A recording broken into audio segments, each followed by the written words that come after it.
Maumivu ya kupoteza ni makubwa zaidi kuliko maumivu ya kukosa kila ambacho ulikuwa unatamani kukipata.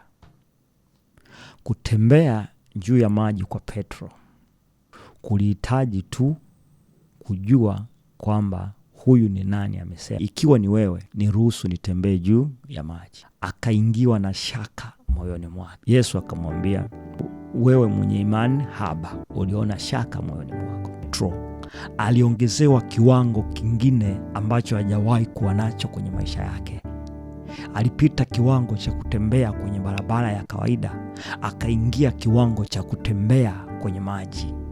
So kiwango cha kutembea kwenye maji kinahitaji imani itakayokuwezesha kutembea kwenye maji. Akaenda na imani ile ile ya kutembea kwenye nini? Kwenye barabara ya kawaida anakotembea. Maombi, kila ambacho kimetafutwa kwa imani kinalindwa kwa imani. Kila ambacho tumekitafuta kwa magoti tunakilinda kwa magoti.